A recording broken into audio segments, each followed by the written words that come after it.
Regular updates के लिए हमारे यूट्यूब चैनल को सब्सक्राइब करें और फेसबुक पेज को फॉलो करें।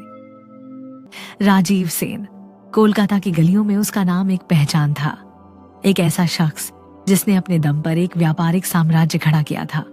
उसकी जिंदगी में सब कुछ था, पैसा, शोहरत, रुतबा, लेकिन एक चीज जो कभी नहीं थी वो था प्यार। बचपन में माता पिता की मृत्यु ने उसके दिल को इतना सख्त कर दिया था कि उसने कभी किसी को अपने करीब आने का मौका ही नहीं दिया। उसका दिन व्यापार की बैठकों में और रातें अपने आलीशान बंगले की खामोशी में बीतती थीं। लेकिन इंसान कितना ही सख्त क्यों ना हो, अकेलापन उसे तोड़ देता है। और राजीव के साथ भी यही हुआ। 40 की उम्र पार करते करते जब वो रात को अपने खाली बिस्तर की ओर देखता तो उसे एक टीस सी उठती, एक खालीपन जो ना पैसा भर सकता था ना शोहरत। वो चाहता था कि कोई उसका हो, कोई ऐसा जो उसके इस सख्त दिल को पिघला दे, कोई ऐसा जो उसकी रातों को रंगों से भर दे। इसी ख्वाहिश ने उसे एक दिन अखबार में वैवाहिक विज्ञापन देने को मजबूर कर दिया। उसने लिखा, कोलकाता का एक सफल व्यवसायी, उम्र 42, एक सच्ची और सुसंस्कृत जीवन साथी की तलाश में। उसने सोचा शायद इस तरह उसे वो साथी मिल जाए जो उसके अकेलेपन को दूर कर दे। कुछ ही हफ्तों बाद राजीव के पास एक चिट्ठी आई अमेरिका से। लिफाफा खोलते ही उसकी आंखें उस हस्तलिपि पर टिक गईं, नाजुक, सुंदर और थोड़ा सा रहस्यमयी। चिट्ठी थी अनामिका शर्मा की।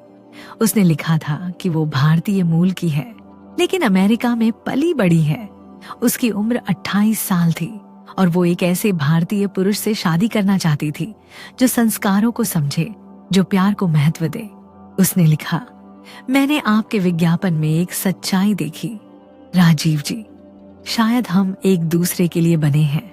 राजीव का दिल जोर से धड़का। उसने अनामिका की तस्वीर देखी जो चिट्ठी के साथ थी, एक ऐसी खूबसूरती जो उसने पहले कभी नहीं देखी थी। उसका चेहरा जैसे चांद का कोई टुकड़ा, आंखें जो गहरे समंदर की तरह थीं और होठों पर एक ऐसी मुस्कान जो राजीव के दिल में कुछ जगा गई। उसने जवाब लिखा, फिर कई चिट्ठियां आई गई। हर चिट्ठी में अनामिका की बातें राजीव को और करीब खींचती गई। वो उसकी बातों में खोने लगा। उसकी हर पंक्ति में एक जादू था जो राजीव के सख्त दिल को पिघलाने लगा। आखिरकार एक दिन अनामिका ने लिखा, मैं कोलकाता आ रही हूं, क्या आप मुझसे मिलना चाहेंगे? राजीव का दिल नाच उठा। उसने हाँ लिखा और फिर वो दिन आया जब अनामिका कोलकाता के हावड़ा स्टेशन पर उतरने वाली थी। हावड़ा स्टेशन की भीड़ में राजीव बेचैन खड़ा था। उसका दिल तेजी से धड़क रहा था। उसने अनामिका को सिर्फ तस्वीर में देखा था लेकिन उसे यकीन था कि वो उसे पहचान लेगा। और फिर ट्रेन रुकी। भीड़ में से एक छवि उभरी, अनामिका। वो तस्वीर से भी ज्यादा खूबसूरत थी। उसका रेशमी लहंगा हवा में लहरा रहा था। उसकी चाल में एक नजाकत थी जैसे कोई अप्सरा धरती पर उतर आई हो। उसकी आंखें गहरी और रहस्यमयी जैसे कोई अनकहा राज छिपाए हुए थी और होठों पर वो मुस्कान जो राजीव के दिल को चुरा ले गई। जब उनकी नजरें मिली, राजीव को लगा जैसे दुनिया रुक गई। अनामिका ने हल्के से सिर झुकाया और उसकी वो मुस्कान और गहरी हो गई। राजीव ने खुद को संभाला और उसे अपने घर ले गया। रास्ते में दोनों ने ज्यादा बात नहीं की लेकिन उनकी चुप्पी में एक अजीब सा जादू था। राजीव की नजरें बार बार अनामिका के चेहरे पर ठहर रही थीं। उसकी हर अदा, हर हाव भाव उसे दीवाना बना रहा था। उस रात जब अनामिका राजीव के घर में थी, राजीव ने उसे अपने दिल की बात कह दी। उसने कहा कि वो उससे शादी करना चाहता है। अनामिका ने हल्के से मुस्कुराते हुए हाँ कह दी और बस कुछ ही दिनों में उनकी शादी हो गई। शादी के बाद राजीव और अनामिका की जिंदगी एक सपने की तरह थी। राजीव जो कभी प्यार से अनजान था, अब अनामिका के प्यार में डूब चुका था। अनामिका की एक मुस्कान, एक नजर, एक हल्का सा स्पर्श, बस इतना ही काफी था राजीव को पागल करने के लिए। उनकी रातें अब खामोश नहीं थीं। अनामिका की बाहों में राजीव को वो सुकून मिलता था जिसकी उसे कभी तलाश थी। अनामिका का हर स्पर्श जैसे आग की चिंगारी राजीव के पूरे वजूद को जला देता था। वो उसकी हर ख्वाहिश पूरी करता। अगर अनामिका रात को चांद देखना चाहती तो राजीव उसे छत पर ले जाता और चांदनी में उसकी आंखों को निहारता।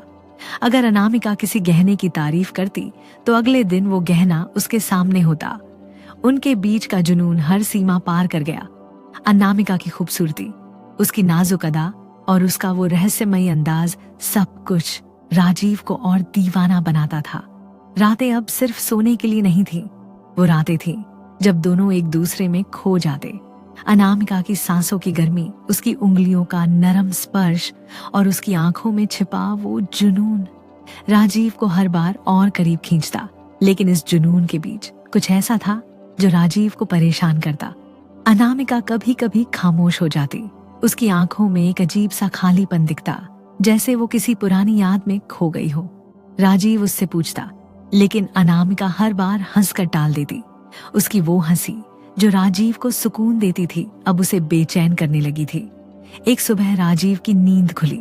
उसने बिस्तर पर हाथ बढ़ाया, लेकिन अनामिका वहां नहीं थी। उसका दिल जोर से धड़का। उसने पूरे घर में उसे ढूंढा, लेकिन अनामिका कहीं नहीं थी। और फिर जब उसने अपने बैंक खाते की जांच की तो उसे ऐसा झटका लगा जैसे उसका सब कुछ लुट गया हो। उसका खाता खाली था, लाखों रुपए गायब। राजीव टूटा नहीं। उसका प्यार अनामिका के लिए इतना गहरा था कि वो उसे दोष देने के बजाय उसे ढूंढने निकल पड़ा। वो जानना चाहता था कि आखिर अनामिका ने ऐसा क्यों किया। क्या उसका प्यार, वो जुनून, वो रातें, सब झूठ था? वो कोलकाता की गलियों से लेकर दूर दराज के शहरों तक गया, हर उस जगह जहां उसे अनामिका के होने का जरा सा भी शक था। आखिरकार कई हफ्तों बाद उसे बनारस के एक पुराने होटल में अनामिका मिली। लेकिन वो अकेली नहीं थी, उसके साथ एक आदमी था।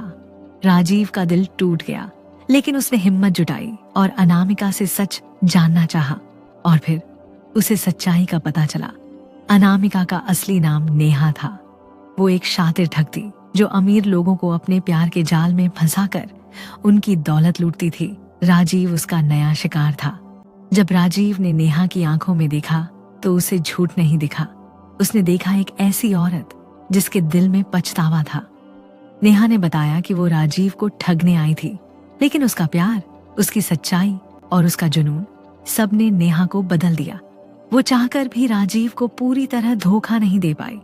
राजीव ने उसे माफ कर दिया, क्योंकि प्यार वो आग है जो एक बार जल जाए तो बुझती नहीं। दोनों ने फैसला किया कि वो इस दुनिया से, इस समाज से और इस कानून से दूर चले जाएंगे। वो भाग निकले एक ऐसी जगह जहां सिर्फ उनका प्यार था। शायद उनका प्यार एक पाप था, लेकिन उस पाप में जो सच्चाई थी, जो जुनून था और जो समर्पण था, वो हर धर्म, हर नियम से ऊपर था। तो ये थी राजीव और नेहा की कहानी। एक ऐसी कहानी जो हमें सिखाती है कि प्यार कभी कभी गलत रास्तों से शुरू होता है, लेकिन उसकी मंजिल हमेशा सच्ची होती है। आपको ये कहानी कैसी लगी? अपने विचार कमेंट में जरूर बताइए। और हाँ, अगर आप ऐसी ही और रोमांटिक जुनूनी कहानियां सुनना चाहते हैं तो चैनल को सब्सक्राइब और फेसबुक पेज को फॉलो करना ना भूलें।